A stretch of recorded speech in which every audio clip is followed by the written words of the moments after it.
pledge allegiance to the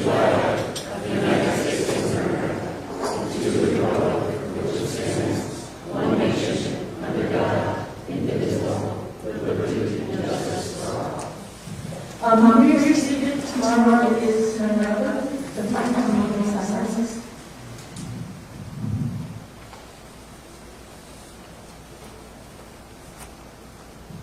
Thank you.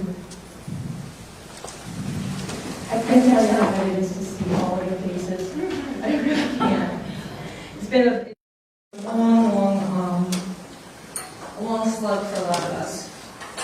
But we're all here and we're all sticking together, and Orange County is awesome. And I just want to go over some of the event guidelines for everyone. If you need hand sanitizer, please let me know. We do have extra hand sanitizer. The bathroom's over there. And I do want to make a plug for this hand sanitizer. This hand sanitizer is from Access Business Solutions. Ron, where are you? There it is. So this is from Access Business Solutions. We buy this for the chamber. And when you buy this is wonderful. It has aloe, it's not sticky, it smells nice. But when you buy this, you keep people who have disabilities employed. So if you would like to purchase them, you can get them off the website. You can see Ron, you can see me. I'll be more than happy to give you the link. But it's really important that we do everything as possible to support the population that might not have employment opportunities. So the other thing I'm going to tell you is I can't breathe. I don't care what the medical community says. I cannot breathe in this and talk at the same time. So you're going to see me doing this a lot. So we're going to ask that there's social distancing. When you get up, please wear your masks. Please remember to wear your masks when you get up and you speak to people.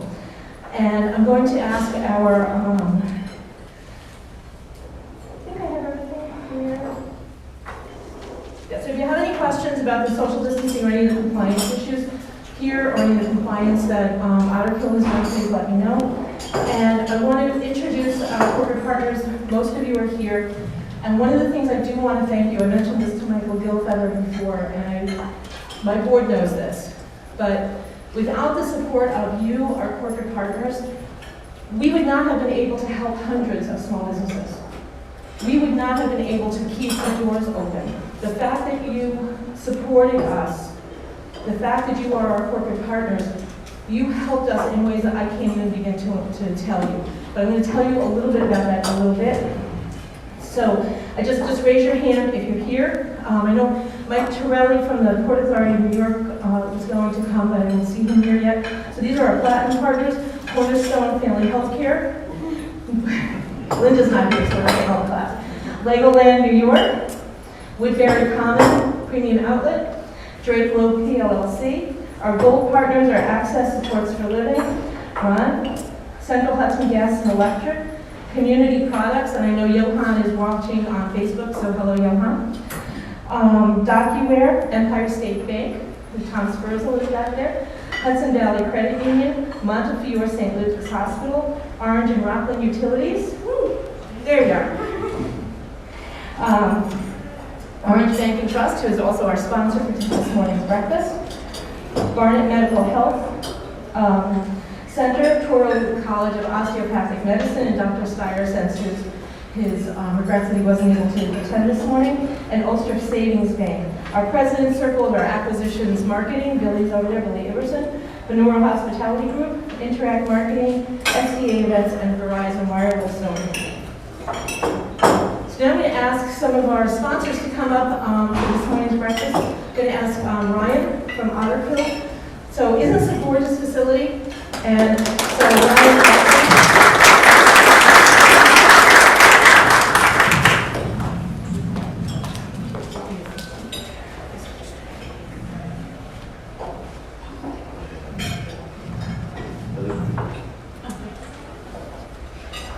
all right, good morning. Thank you everybody for coming out. I just want to welcome you to Otter Kill. We appreciate having the Chamber breakfast here. It's very helpful to us in the difficult year, so we appreciate that. We are a private country club.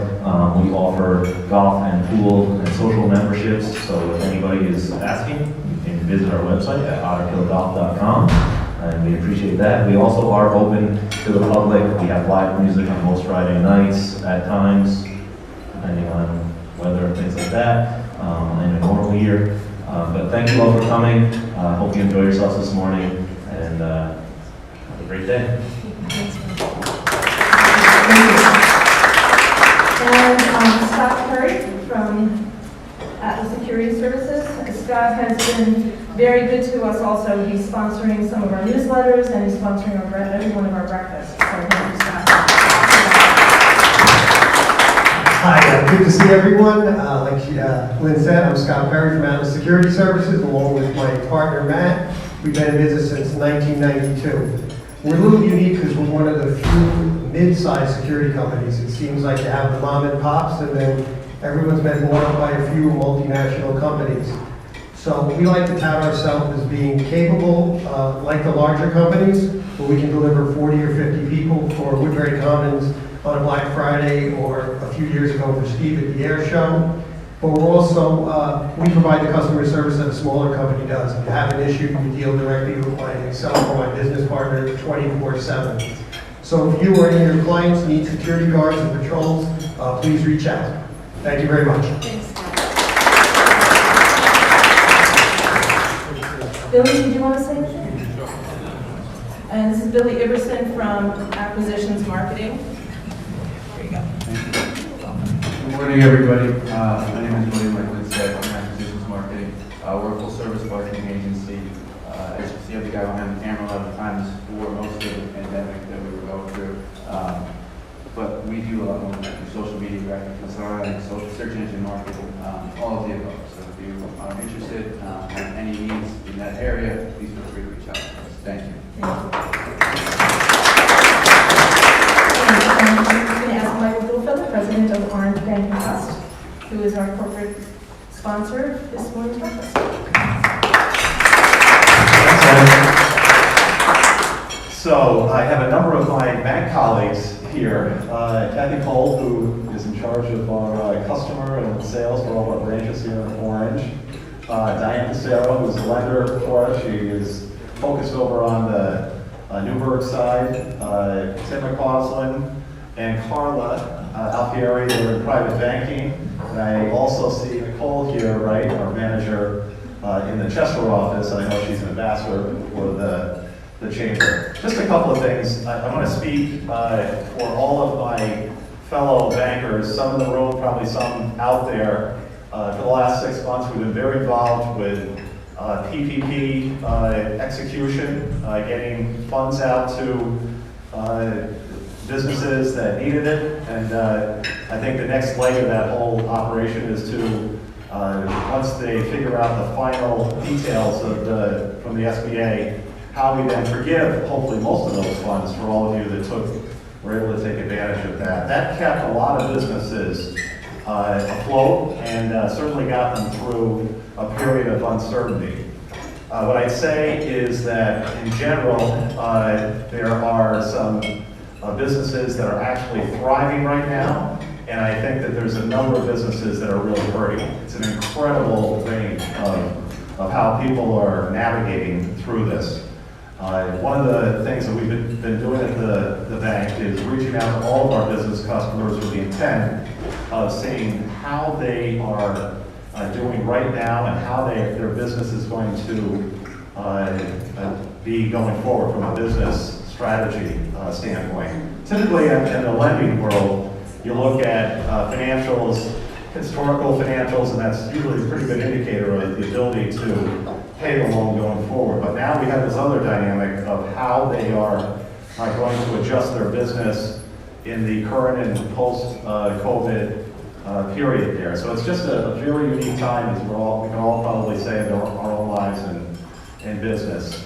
I want to thank, though, the Chamber. I know that a lot of the work that Lynn and her team does is below the scene. It's a lot of reaching out to a lot of small business out there, letting them be aware of what programs are available, and hopefully keeping them afloat until better days. So as a senior partner, I'm sure this is a title that we have here, but I know that we're a big supporter financially and otherwise of the Chamber, and just want to show my appreciation to you, Lynn, and your team for all the work you're doing to keep people's hopes up, and there will be better days ahead. So thank you, Deputy Secretary. Thank you.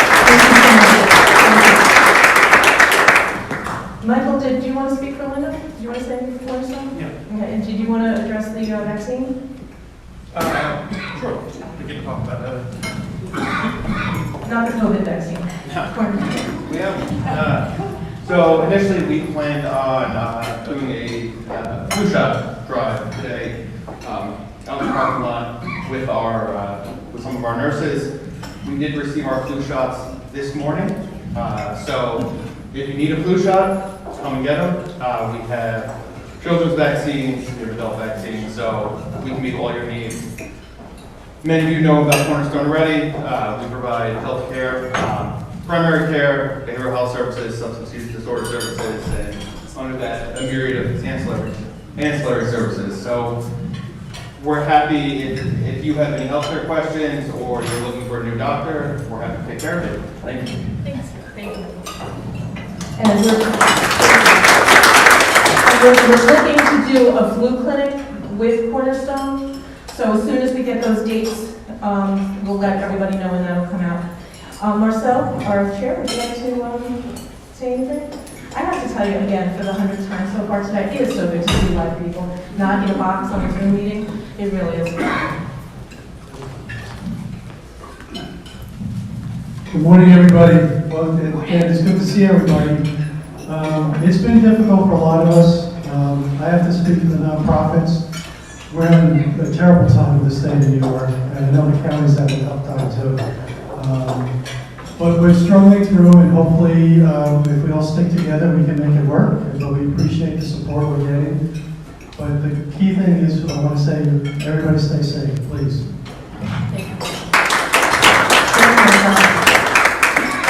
And I'm just going to give a little advertisement for next month's breakfast. That will be a Zoom meeting. So that will be a Zoom meeting, and our speaker will be Donna Cornell, who I believe is also watching from Facebook. So hello, Donna.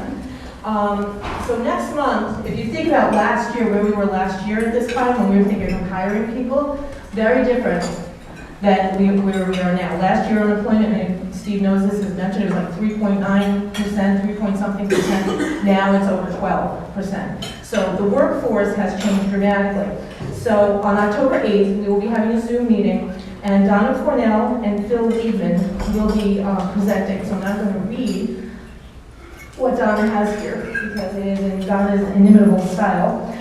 Workplace has been hit with a tsunami that has indeed washed over all that we knew about our workforce, which has forced change. After you have considered how has your company been impacted by the pandemic, and how will it change your operation going forward, the next big question is, how will you as a business owner or manager reshape your workforce? What is that going to look like? Have you conducted a talent evaluation of all of the people who have worked for you prior? Has your company's need for skill sets changed? Do you need the same type and skill set of talent as you had on your staff prior? And if not, have you determined a few factors? Who's been furloughed? Who's been furloughed permanently? So these are things that Donna's going to be speaking to you about to be able to go forward into this brand new next normal and reshape your workforce to meet that. So please, the invitations will be going out. Please RSVP. It will be on Zoom, which will be recorded, and then, like all of our breakfasts, will be living on Facebook. And that's just one of the things you should know. The reason why we have these cameras here, this is being recorded, it will go onto Facebook, and then that link will go onto YouTube. Because what we find is then it circles, it recycles, and more people watch it.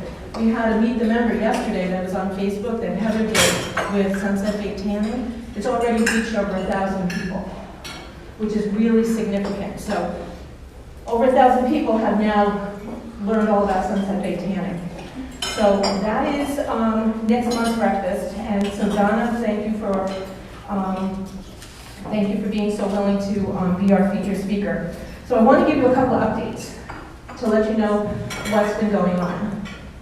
And again, without the support of the corporate partners, it would have been very difficult.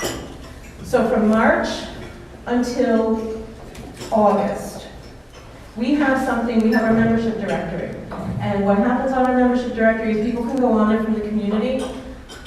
They see a profile, they can map the location, they can write an email, they can go to their Facebook page, their LinkedIn page, their Instagram page, their website. There's a lot of things that somebody can go onto to your profile as business owners and do to find you. So, from March until August, how many times do you think those things were accessed? 50,000 times? Over 400,000 times. That's significant. They're not warm leads, but we have the analytics to prove that at the height of the pandemic, people came to the chamber. They came to us to get information, to find the not-for-profits. Who do I need? Many of you know my background is in social work. I have never in my life given so many referrals for suicide crisis prevention, mental health counseling, food, because we were in a crisis. And people came to the chamber, not for us to feed people, but to get those referrals of where do I find food, what do I do with my child who has a disability, how do I do this, what do I do that. And that's just one part. That does not include the hundreds of businesses that we touched for EDIL loans, PPP, unemployment. And again, without your support as corporate partners, we would not have been able to touch all of these businesses. We have small businesses who were sole proprietors, so when they had to close their business, because New York State said you can't operate anymore, they had nothing. These are small businesses. They don't have giant resources in their checking and savings accounts. They pour that back into their businesses. So now they're trying to get unemployment to keep their doors open, or at least to pay the rent until they can get their doors open. We had people, and I'm going to give a shout out to Steve Knob from Orange County, because we had small businesses who had been successful and beloved, who applied for unemployment in April and still hadn't gotten a call back in July. And they're using their food money for rent. These are the people that we work with, and Steve Knob was like, I gotta tell you, give the man a raise, because he was the only person who could get me through to somebody so I could jump up and down and say, please, we need your help. So these are the things, some of the things that we did during the pandemic. These are some of the ways that we help to keep businesses afloat. These are the ways you help to keep businesses afloat in Orange County because of your support. So we've also moved everything virtually to virtual. Obviously, this is our first live breakfast since March. We put everything on Facebook because that's where most small businesses live. Most small businesses will go to Facebook, that's where their social media is. That's where they get their information. Next month, we're transitioning everything back to Zoom. It will be recorded, but we try to do everything to meet the needs of the people who are the most vulnerable, to meet the needs of the people who were literally in serious danger of falling apart. So really, from the bottom of my heart, I can't thank you enough. Because if it wasn't for you, we wouldn't have been able to do it. You know, I can't tell you how many times, Dean, we send people over to you for the food that you have outside, we have with charities. I can't tell you how many times we did that. So those are some of the things that have been happening. I just want to make sure that I have everything. And also, Steve, thank you for putting us on your economic task force, because that was very, very helpful. That was wonderful. And we advocated. I can't tell you, the governor's office doesn't want to hear from me ever again. They were sending me to budget when I would complain. They're like, oh yeah, call this person. And I was like out of the governor's office because, and Steve knows this, so many of us were saying, what are you going to do about this? And we're still doing this about restaurants. You know, what are you going to do about gyms? What are you going to do about gyms? What are you going to do? Why can Target be open, but not Linda's office supply? Why can this one be open, but not this one? You know, to the point where we're saying, you know, maybe if you sell a couple of apples, the state will let you open. But, so those are some of the things that, that we've been doing. And again, I'm going to have Heather, our Director of Membership, come up now to let you know some of our new members. In all of this, we are seeing businesses close. Every month we go through our drops. We're seeing businesses close, we're seeing businesses who are saying, I'm not even open yet, I can't pay my dues. One of the programs that we do have are sponsorships, and we have some people who are paying for other people's memberships just to help them get through. So we're trying to be as creative. If you see a need, please let us know. We'll do everything possible to meet that. So Heather, I'm going to give this over to you.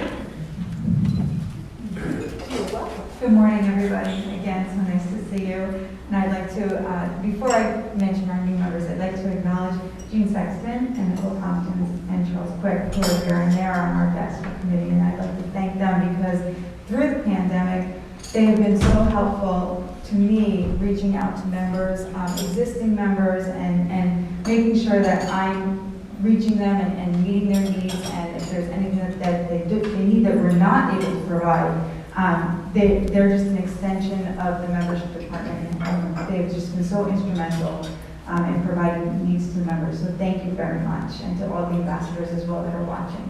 I would like to welcome to the chamber this month the following new members: Boulder Strategic Communications, Keller Williams United Realty, New York Life, Zachary Ruttenberg, our new agent, who is new to the area in Newburgh, Hopo Management, who is joining us today, Anna, thank you for joining us, SCORE, and Red, REDD Property Management. So those are our new members for the month of August. Welcome them to our chamber family.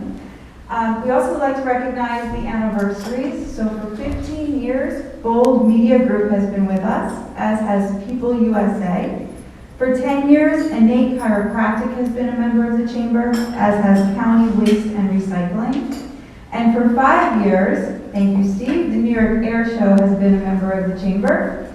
Hudson Valley Credit Union, Ellie's here, the Newburgh branch, and Nitro Bookkeeping have been members. So those are our chamber anniversaries for the month of August. What I would like to say is that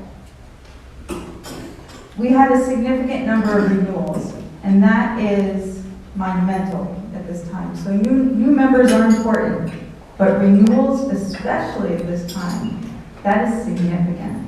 So bear with me for a second, because we have a couple. We have Attorney John E. Bach, Bliss Boutique, Daylight Savings Company, Goshen Development, Jelly Bean Productions, thank you, Sharon, American Cancer Society, Blue Eagle Security, Equilibrium Brewery, PharmaCann LLC, Tommy Hilfiger, and Weir's Ice Cream. Pretty good. So thank you all for your support. Coming up on our Meet the Member, which has really taken off, is Touro College, Visions HR, Janet. There she is. Final Approach Consulting and Essentials for Change. If you can't watch them at 2 o'clock on Mondays and Wednesdays, it's okay. They live on Facebook, and they also live on the YouTube channel, so you can always catch them on the replay. And then also, something else that we started recently, so as we went into our lockdown, we decided that we wanted to be able to see each other still, right? We wanted to network, and nobody really knew what we were doing during the day, so we started this coffee connection, and we were getting together at 3 o'clock on Wednesdays. And the ambassadors, as we were starting to phase back in, thought maybe we needed to change the time, and we tried playing with that a little bit, and it was really good while it lasted, but we don't need to see each other every Wednesday anymore. So we decided to try something new, and that was virtual speed networking. And we've done it twice now, and it's really a lot of fun. So I'll just ask you a question. How often can you go into a networking event such as this and walk out with 20 business cards? Meet 20 people, have 20 people hear your elevator pitch. Doesn't happen too often. So the way that this virtual speed networking works, is that you get to run your elevator pitch. You don't know if you're getting a minute, 2 minutes, or 3 minutes, so that's what makes you the professional that you are. Because when you get on screen, that's when you're told, hey, you have 1 minute, and you don't know when you're getting called on. And then when we're done going around the screen, then we go through various questions. It's 1 hour of your day, so bring your lunch this time. There was a poll that went out, and the majority ruled, bring your lunch to your desktop. We're going to do it on the 18th at 12 o'clock, but you have to sign up. So I look forward to seeing everybody there. I have to wrap this up. We have a master class on the 28th, Healthy Brain and Body. It's being brought to you by the Alzheimer's Association of Hudson Valley. And then we also have Janet Giannetta also is going to retrain us on the sexual harassment New York State compliance, and everybody will receive a certification. Thank you, Janet. So once again, thank you for allowing us to support your businesses, to help you grow, and for your dedication to the mission of the Chamber. Thanks, Nick. It's awesome. Don't forget that recertification is, you have to do that. Everybody, correct, Janet? Everybody has to be recertified every year. So if you don't have means to do that, please let us know. We'll be more than happy to include you. You'll be recertified and you'll be compliant. So now, I'm going to introduce our county executive, who is our speaker, who has, Steve, I have to tell you, as you come up, you have been a very good friend to us at the Chamber. You have, you always have been, and then during this pandemic, you've been really stellar. Thank you for including us on everything. Thank you for taking our input. Thank you for doing everything that you do. So I'm going to let you come up. Thank you. You did a great job with the air show. You went to the air show. People said they didn't have to go to. It was phenomenal. I have to tell you, it was in your car. It was awesome watching the jets. So I'll let you tell. I love this like weird way, like, does she hand me the mic? Do we drop it and run away? There's Is she- hand sanitizer, there's wipes. This is, I was gonna text Dr. Gelman, should I wipe down the mic, whatever. I wear a mask and I wash my hands. Thank God, I just told Charlie quick, I've not gotten sick from the beginning of this, and we were on top of each other. From the duration of this, we had about 40 or 50 people in the 911 center on top of each other every day, looking over maps, looking over stats, going over the morgue where we had lots of human remains coming in, going to see the assisted living and senior centers to try to do like a, almost like a SWAT team on how to help them. It was really, really crazy stuff. But let's talk real quick. This is not a commercial for the Chamber of Commerce, but I don't say this, and you guys know I'm a pretty blunt guy. I'm a pretty blunt object. I tell you exactly how I feel about things. I think the Chamber of Commerce is the most valuable organization in the county. And they proved themselves during this pandemic. And Harry Poor, my deputy, is sitting there. And many of you guys don't notice, but Harry Poor hired me. It was my first job when I graduated college. And I worked for him in the city of Newburgh. And one of my assignments to him was, he said, every month you will go to the Orange County Chamber of Commerce breakfast. You will report back to me what's going on in the business community, because he knew the value of it. And ever since then, I've been going. And that relationship I have with all of you in this room, and of course Lynn and I have known each other for many years, it's worked out great, has helped us do this, because not only is this unprecedented, everybody in this room has felt this. Mike Gilfeather explained it very correctly, that some people are doing well, some people are on the ropes right now, and there's no rhyme or reason, it's all over the place. But the difficulty, and I don't blame the federal and state government, I'll blame them later on some other things, but this was a tsunami, and they weren't prepared. People that were handling unemployment complaints were from the SUNY system. They were, schools were shut down, so they reassigned people, just like we did in Orange County. We reassigned our DMV staff to handle medical calls. We gave them a crash course on answering complaints from people. Do you have a sore throat, the stiff stuff where we now have branded in our brains? Do you feel sick? What do you need? Are you at unemployment issues? All sorts of stuff. So I got to tell you, without the Chamber and without getting that word out, doing a relationship where we sold PPE together or provided it for new people, it was a critical part of our, success, in my opinion, in Orange County. Otter Kill, we're here now. I actually was here last night meeting with some engineers and contractors, and we have some awesome stuff on the horizon for next year. But I just wanted to, I'm going to spit a bunch of different statistics to you guys. I'm in the middle of the county budget process right now, and I also want to give you some COVID numbers as well. So I have a ton of stuff, bear with me, and I know these are a lot of different numbers, but let's start out with personal protective equipment during the height of the pandemic. We still have it going on. I think we have it under control. I'm concerned about the fall, but I think we're better prepared now than we were originally for this. And I have some concerns, and I'll answer some of your questions too. But let's just talk about PPE distribution. 64% of it, at the end of the day, came from the federal government, when it was all said and done. In the beginning, in the height of the pandemic, we didn't have any, we had to purchase ourselves. I spent millions and millions of your tax dollar buying personal protective equipment and giving it to nursing homes. 70% of our PPE went to nursing homes in the beginning. They just were blowing through N95s, gloves, masks. We did give some to hospitals and healthcare providers at some points. We bought about 20 ventilators. It was pretty difficult, but 64% came from FEMA, 33% came from you guys, the taxpayers. And then 1% came from the state, 2% came from donations. A lot of you guys donated. We get the occasional phone call from members, and even people like the Automobile Association. People were very generous to building trades, and that was critical stuff, guys. I will tell you, and I can, I should write a book about my experience from this, but maybe when I have some time. We did some corrective action in county government at the time, furloughs. It wasn't necessarily just to save county money, but it was a thing to make people's family lives work. So in Suffolk County, Suffolk County at the end of Long Island, Monday night at 5 o'clock, the school district sent out an email, school's canceled tomorrow, kids aren't going back on Tuesday, we're going virtual. So imagine that as a mom or a dad and finally going back to work because your kids are going back to school. That's why these furloughs work in county government, because whether you're a single parent or a dual parent, it worked out for people.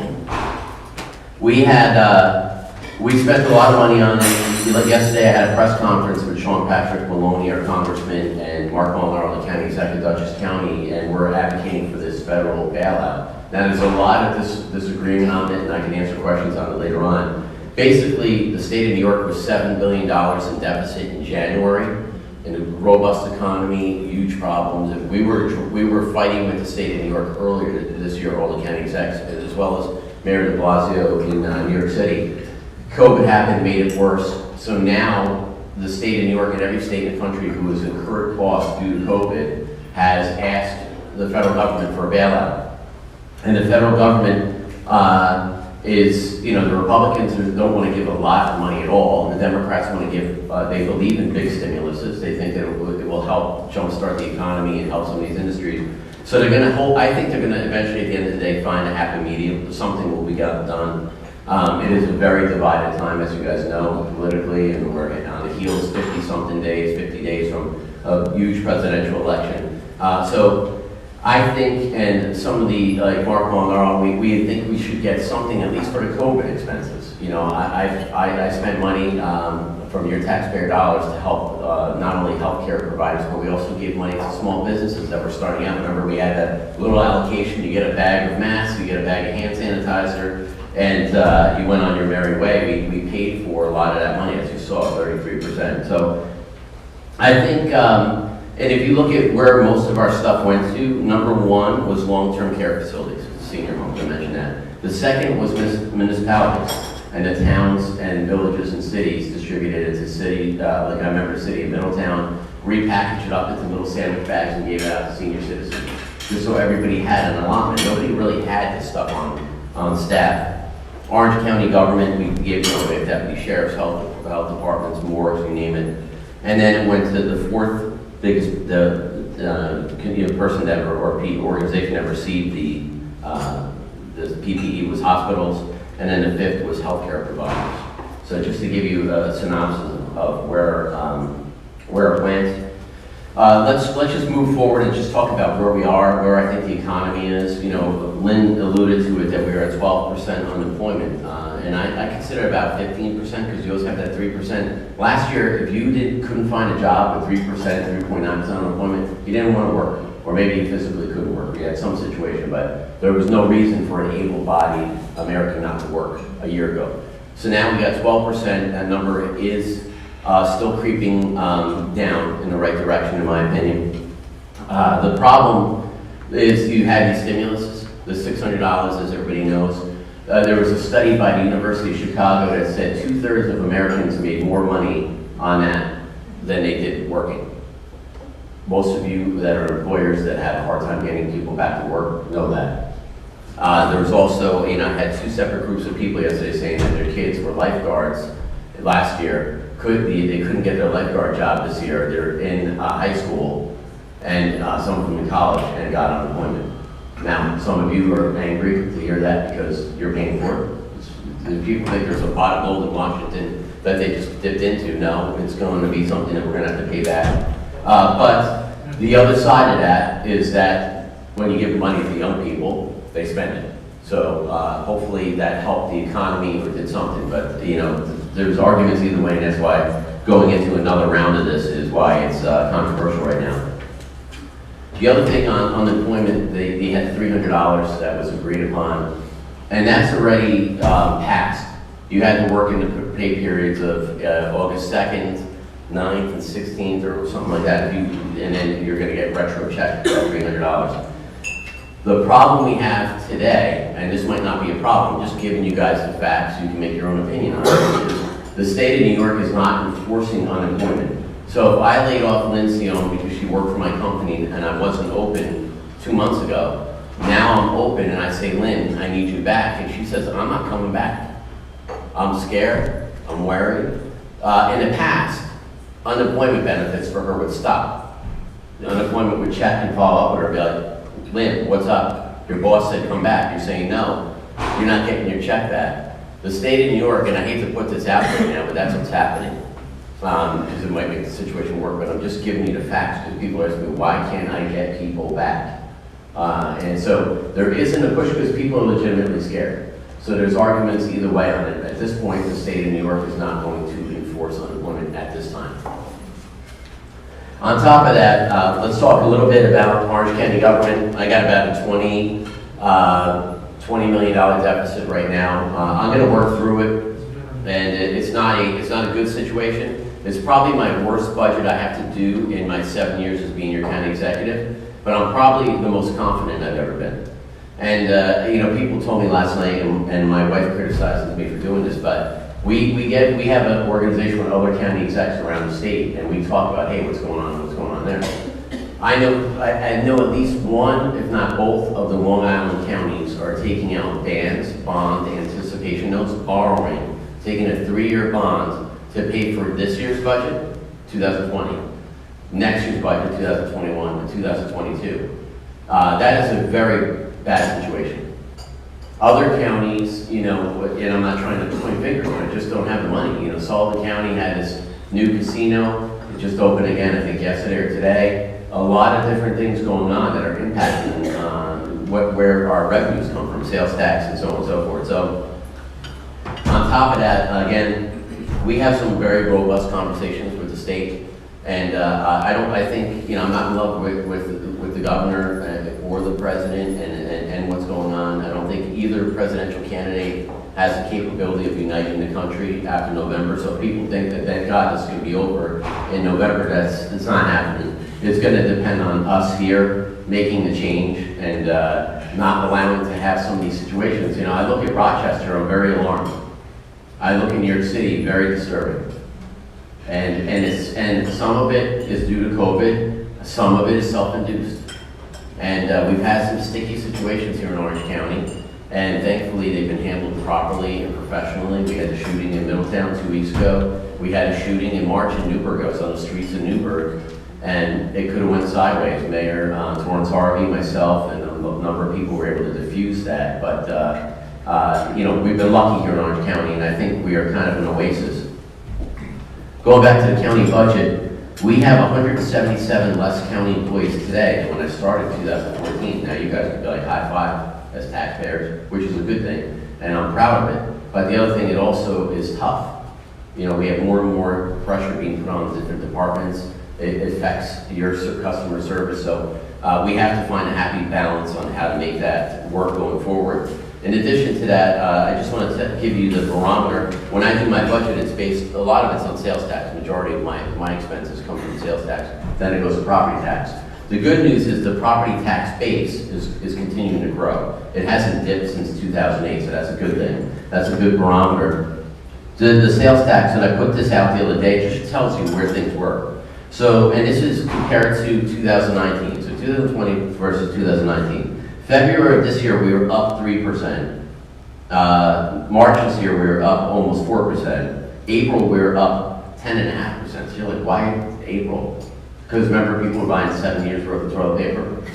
And if you couldn't buy steak, you actually pinched your nose and bought Spam. Literally, everything that was on the shelf was taken out. So that was April, was again 10.5%, right? Go into May, we're down 26%. And then June, we're down 34%. Then July, we're down 19%, and in August, we're down 12%. So it is trending back up, but you know a lot of industries either haven't recovered, haven't been able to open. I know Dave Lestrade, I'm looking at him because everybody loves him when it comes to sales tax, Woodbury Commons, and they've rolled through their changes as well. But so that's where we are now. I wanted to talk a little bit about some tourist things. I can't ignore Amanda Dana. She's been looking at me and saying, come on, let's mention your favorite child. And we have a lot of great things going on in the county tourism-wise. You guys talked about the air show. Let me tell you about the air show. Nobody said to do it for the most part, right, Harry? I felt like Obama when he did the Bin Laden raid. I think Biden said don't do it. The Secretary of Defense Gates said don't do it. It's too risky. You're going to have another Eagle Claw, which killed the Carter administration. But anyway, I said let's do it. And we came up with a plan. The guy said to me, he said, we're going to do a drive-in thing, and we're going to do it at Orange County Airport. And I hated it. It took me a week to digest it and fall and comfortable with it. And I never fell in love with it. So anyway, we did the air show, as you guys know. We had 12,000 people on Sunday. It was the biggest event in New York State this year. No cases. So I believe, and I got to send this to you because people are not going to be able to see it from watching it, but my staff from stem to stern did a phenomenal job to make that successful. And when I say me a lot, I'm talking about my team and county government. So we had DPW make a box, actually looked like the size of this dance floor right here. You pulled your car up, you never left it unless you had to go make a head call, go to the bathroom, something like that. So that's where your car sat. It was marked out in white, and it looked like a giant bingo board, and it worked out. I believe that model is going to help save some industries. It might save Orange County's Fair Speedway. I'm working very close with them. I was on the phone with them early this morning with the Gerda family as well, as Chris Larson. So what I'm trying to advocate is to allow like a drive-in speeding event, like watching the race cars and stuff like that, because we are losing. Watkins Glen was canceled this year. All the racetracks throughout the state are being pillaged to New Jersey and Pennsylvania. All the proms for my high schools in southern Orange County that had proms were in New Jersey. They weren't at Otter Kill. They weren't at Pier 9. These are the type of discussions. Anyway, the night before, I sent the healthcare plan, the safety plan to the governor's office about a month or two before the air show. And the night before the air show, at 5 o'clock, I get a letter from the governor saying it's an unauthorized event, violates executive order XYZ. If you do this, it's your butt. And that was it. And if there's a super spread, you'll be held accountable, and so on and so forth. So I don't know if that was a favor or it could have gone either way. If you think about it, initially you guys were like, that's not a nice move. The night before you get this letter. It also if I got the letter 2 weeks before it might have not happened. So there was a lot of things behind the scenes that worked out to make this thing happen, because the Thunderbirds and all the acts, they didn't want to get stuck between Cuomo and Trump. Trump saying do it, blow the doors off, go supersonic, and Cuomo saying don't do events. But we were able to finagle it, but I think it's going to end up helping other events. We had a seafood festival last weekend. We took every festival in the Hudson Valley that was canceled, and we're doing them. And it started last weekend, and it was really packed. And I know what they were getting was sea legs. It was a seafood festival, and trying to get adjusted to the amount of people, 2 cars blocking off traffic, and they needed some time to get adjusted. But we're now doing Taco Fest, Bacon Fest, Wing Fest, Empanada Fest. Every festival for the next few months and heading up until the cold weather. So we're going to continue to move forward on that. I just going to give you some random other things going on. Besides the air show, we also talk about that. I talked about the Fair Speedway, which not only does race stuff, but we had some great concerts that we had planned to do this year. Obviously, they were canceled across the country. Legoland's still under construction, opening next year. But what we need to do, where the value of the chamber comes in, is advocating. So now that we've had 50% occupancy in restaurants, which are chamber members, and they're also people that you supply or you make money off of, we also have to advocate now for the wintertime.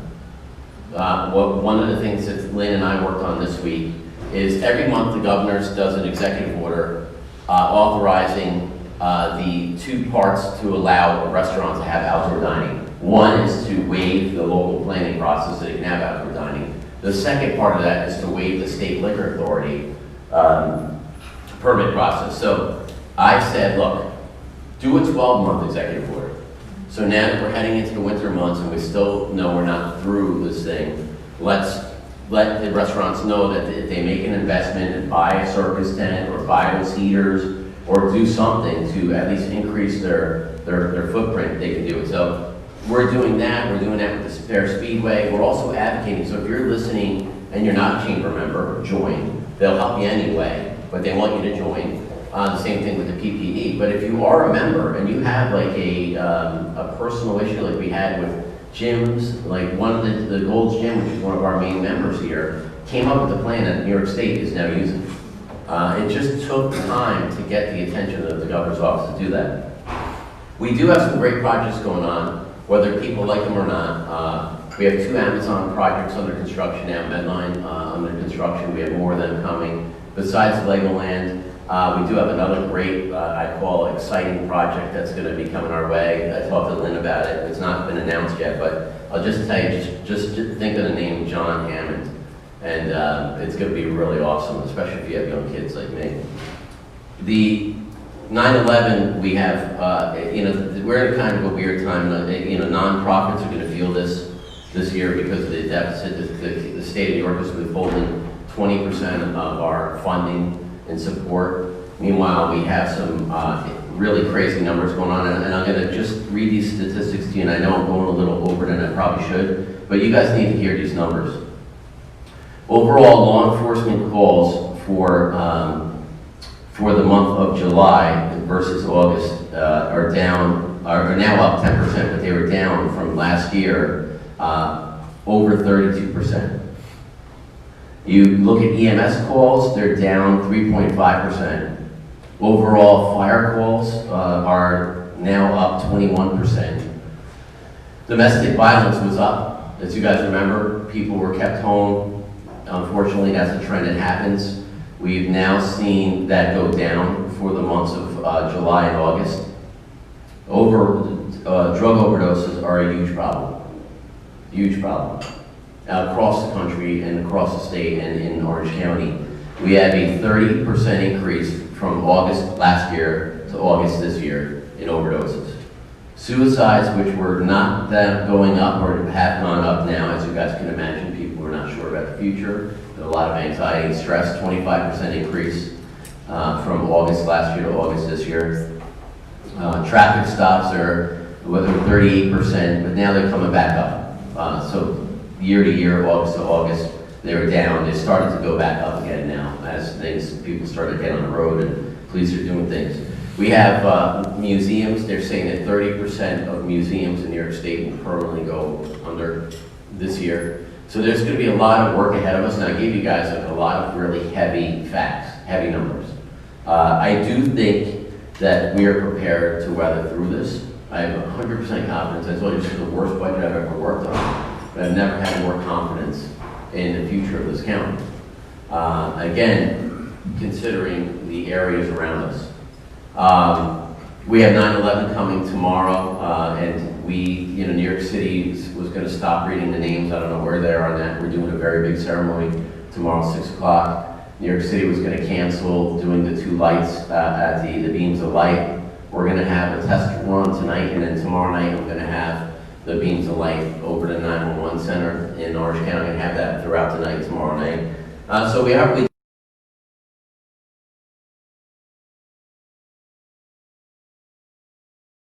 couldn't be prouder of how my staff handled this.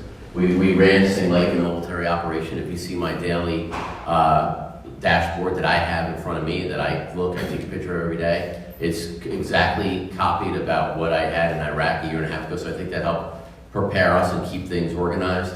But just one comment on heading into the fall, and then I'll shut up and I'll take questions from you.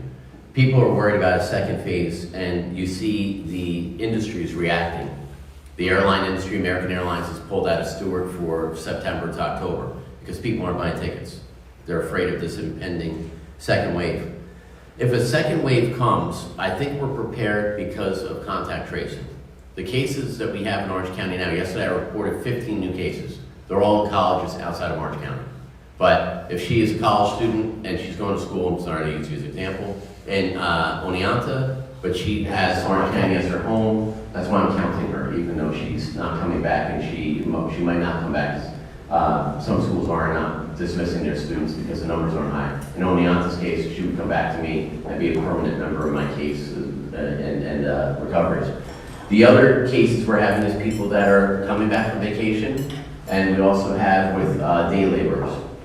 So we're able to contact trace on that scenario in those cases. The ICU beds are what I watch every day. If those go down to, because people get freaked out. They crave numbers, but they freak out when I give them the numbers.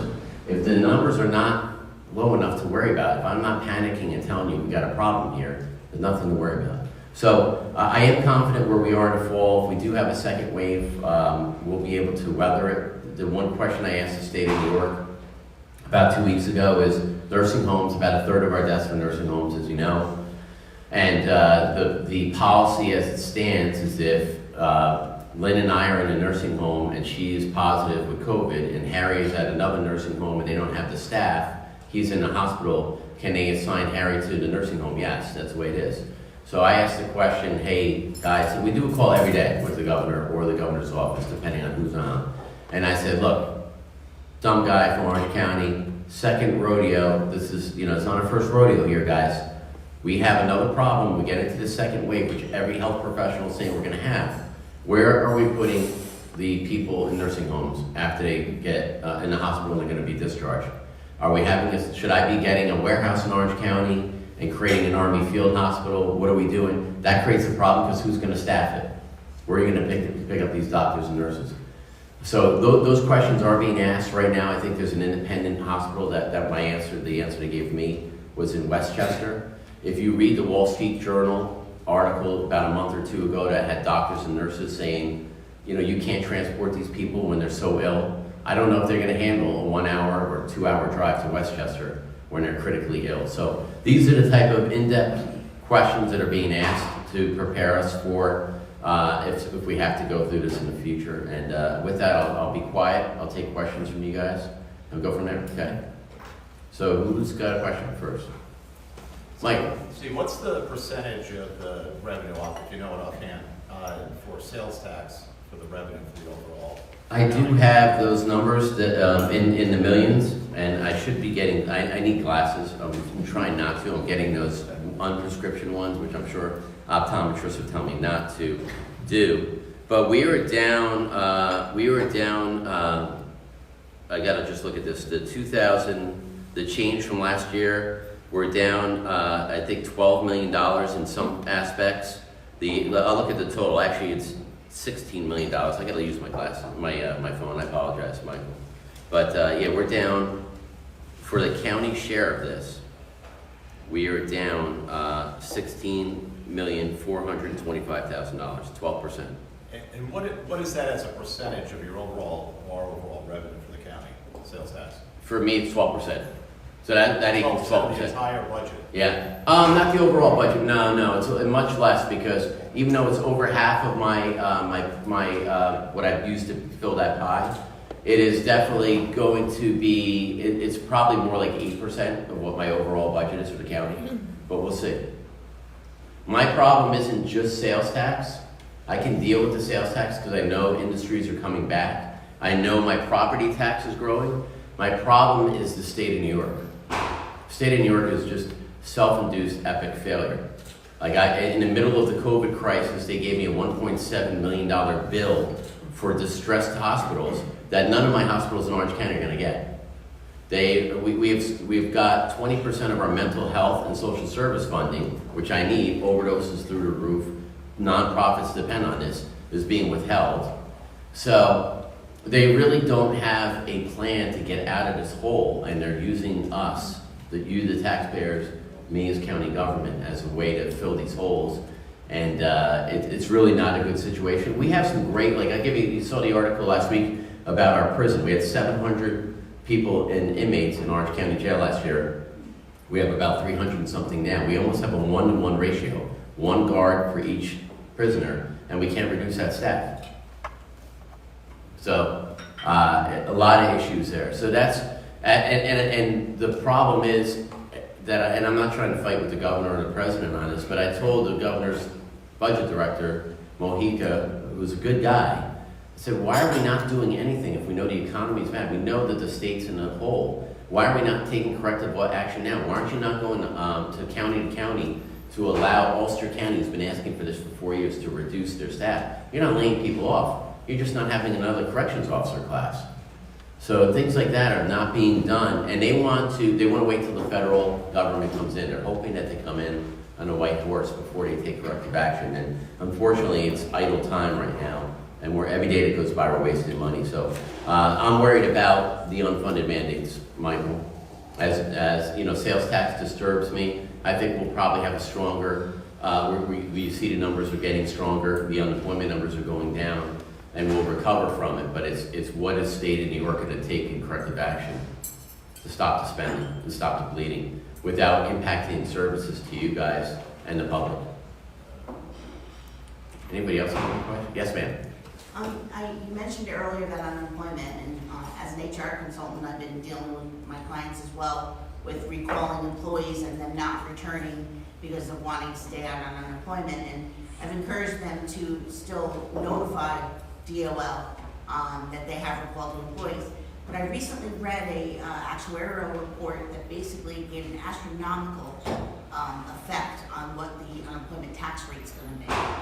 Going forward, have you had any input or see where that might be the plan for addressing that going forward? We haven't yet. We have not heard anything yet on that. And I honestly just don't, I'm not trying to criticize, I think they're just overwhelmed. Just like why people haven't gotten their $300 extra in their unemployment check yet, they can't process these things. So going forward with the taxes on it, I don't think they have a plan yet. I don't think they have a plan. It's unfortunate. But again, I just think that they got hit with a tidal wave and they don't know which, they're just trying to do one priority at a time. And it's disturbing, but it is what it is. I hate to say it like that right now. And I just wanted to correct the law enforcement, the decrease in cases was 3% for August to July. But now in the last 30 days, it's been up 10% in law enforcement calls. So calls are going back up to normal. Just I had it in the back of my head to tell you guys. Anybody else have any questions? Yes, ma'am. So you mentioned the school districts, about one school district closing the night before. Could you give us an update just this week alone? How they're doing? Yeah, so that was in Suffolk County, and because we talk on this thing, it's just crazy. And let me tell you, it is not easy, and nobody has an easy job right now. And I say that, like people, I get asked every day if I can advocate for people with hazardous pay. I just don't know where you draw the line. Is the waitress that's over your table hazardous pay? I mean, is it the guy stocking shelves? Is it the people working with sick patients? Is it the cop and the fireman responding to calls, EMS? I mean, everybody's doing hazardous work right now. And the teachers, so every school district in Orange County had a plan to put masks on, except for I think at least one, right? And we had teachers call up and say they're scared. So they're not worried about, you're not worried as much as your little kids. I got little kids, as you guys know, 3, 6, 8, and 10-year-old. They're pretty much asymptomatic with this. It's the teacher that's 55 years old. She doesn't want to get it, or he doesn't want to get it. Or the lunch lady, or lunch guy, or janitor. So we got advocated for that. So far, the school districts in Orange County have been great. And we try, it's not easy to work for anybody involved. It's definitely not easy for parents. We're finding that out the hard way. We did over the last 6 months. But in my opinion, I'm happy for the most part they're making the best of it. But, I mean, I get calls all day long. The calls are so insane that I actually had my 10-year-old couldn't sleep Monday night before school started. I started reading her some of these complaints I get from people that complaining like, my neighbor or my brother Bob just came back from Florida and that son of a you-know-what is not social distancing. Here's photos, I've been following him around. And then you'll get the other complaints. I called, not this catering place, but I got a complaint on Friday night. Huge party this weekend at this catering place. It's a wedding. They're having 200 people violating the social gathering capacity. And I called the catering place. I'm like, dude, what's up with this? I read him. And he comes, he's like, Steve, I have no wedding scheduled for this weekend. So you have people that are legitimately complaining, no problem. 2/3 of them are legitimate complaints, I have to tell you. Then the other ones are just a lot of competing businesses complaining. And I mentioned this yesterday, and I mentioned this to the governor's office. I know it's not equal to calling fire in a movie theater, but to have me send a sheriff's deputy, a health inspector, or a state trooper to a catering hall because they allegedly had or are going to have a party and didn't have one is a waste of my resources. And the same thing goes to the schools have been great. Any complaints that come in from a parent or a teacher, I have to investigate that. The state health, the county health department does. So everybody has a little bit of right. They're not 100% happy, but it's working as best it can. It's definitely not optimal. And if you ask any teacher, they say they are not being able to do their job as best as possible the way it is right now. And we do respond. When people tell me that they don't feel safe, I have to advocate for them. And the one school district in Orange County, I had a lot of parents complaining. I had 500 emails last week at my live Facebook Live on back to school. 300 of them were from one school district, including teachers. Wow. So saying that it's not safe and we need to do something. So I, as your county executive and the health commissioner, can't ignore that. So for the most part, everybody's been good, but again, not optimal. And I applaud the superintendents, the school teachers, everybody involved for making it work as best as can. Any other guests, ma'am? Just want to say that thank you for all you've been doing, and thank you for the Facebook Lives every day with the updates and communicating what's going on Yeah. to all of us. It's really helpful. We were trying to cancel them in May, but unfortunately things keep changing. I don't mind doing them, and Justin does the videography most of the time. I get some celebrity videographers, my daughter or Mary Pat. But it does, there's so much changing, and the rules, so I mean, the school districts alone, I mean, I met with the Highland Falls school superintendent about 2 months ago, and he spent 2 days reading through the regulations coming out from Albany. And if you don't do this, you're not gonna be allowed to open, and you're held accountable, and it's just not easy stuff, but thank you. Yes, sir. I just want to echo what Sharon said. I spent some time over at the Absolutely. One Center, and everyone was top notch. Your emergency management team was fantastic, and the information sharing between healthcare organizations, hospitals, and the county, I think is one of the reasons that Orange County didn't see a larger spike. Yeah.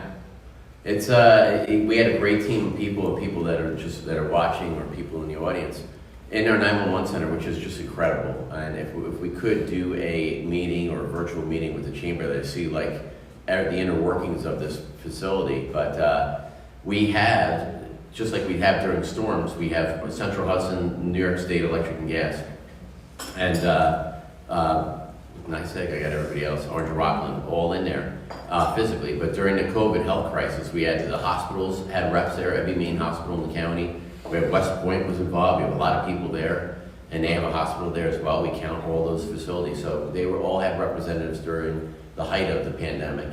And that helped definitely get communication. Do you really need N95s at this hospital? Do you really need gowns? Everything that could went wrong, they gave us body bags that were porous. I can get into the details on these things. We had to buy caskets in the county. Really stuff that would never came up in a candidates debate in the past with me. So, but we all got through it, and the families have been great, everybody in the county, so it was very cooperative. Any other last minute questions, complaints? I just have a question. If you could just go back to. We're out of time for complaints, sorry. If you could just go back quickly to the sales tax, and what's going to happen downstream with the municipalities? Because I know that they rely heavily on that sales tax. So if the sales tax is going down, Yeah. how is that going to reflect, say, on Goshen or Monroe or their budgets? They're definitely going down too. So if we're down 12%, they will be down 12%. They don't use it. They definitely depend on it, but not as critically as the county government does. And part of our pie is over 50% of our pie for expenses. But it's a big deal, and it's definitely a barometer on the economy. And now you have local towns. I'm talking to mayors and supervisors on a daily basis. Are they going to tax their way out of it? Can they cut? Do they have any room to cut?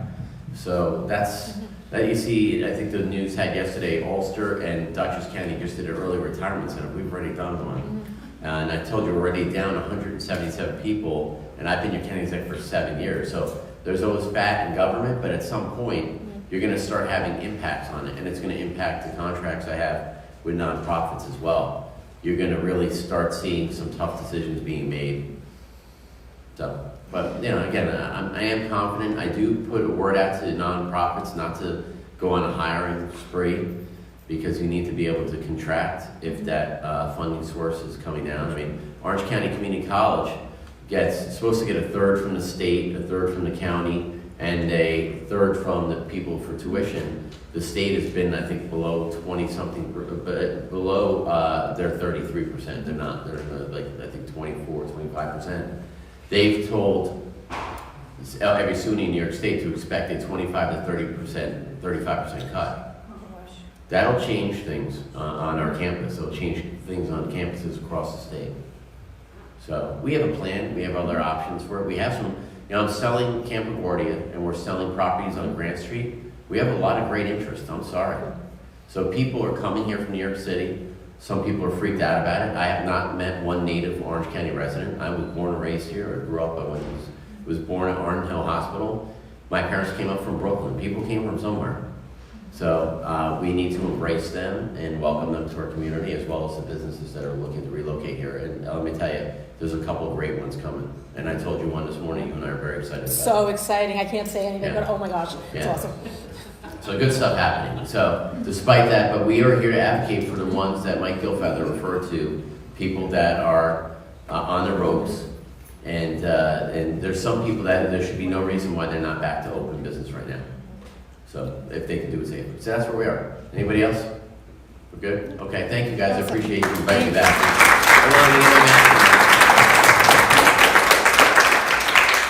And I have one of these very stylish Orange County masks for you that I will give to you. To me, I get a mask? Yeah, you can. We'll get a mask for you. Okay, great. I will get that to you. But thank you very much. Thank you, appreciate it. it. Thank you. And before we close, we just have, we do have a drawing. But we were trying to do a contactless. So the team picked 2 people who are here. And we have, again, stylish masks and stylish Brotherhood Riesling. So, Anna Pupo. There you are. Remember? That's what I'm looking at. Thank you. Thank you. And Scott Perry.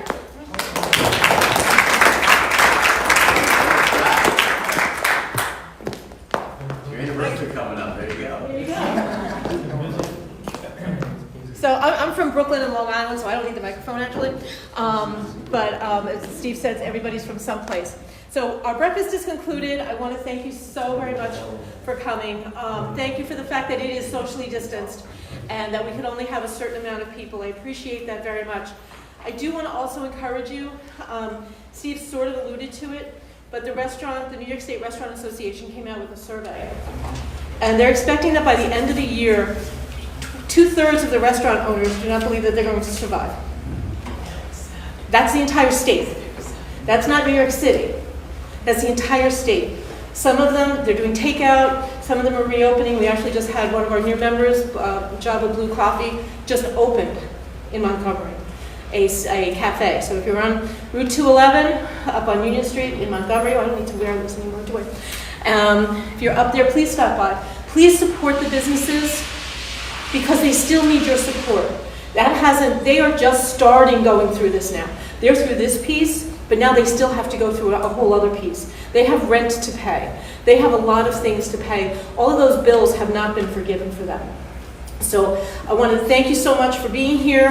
Thank you so much for your membership in the chamber. Thank you for supporting us so we can support our business community. Please be safe. Please go help our sales tax. Go spend money at Woodbury Commons. Kate Spade has awesome sales all the time. And all of our other merchants and restaurants. So thank you so much. Thank you for your support, and please be safe and have a great rest of the day. You can still hang out with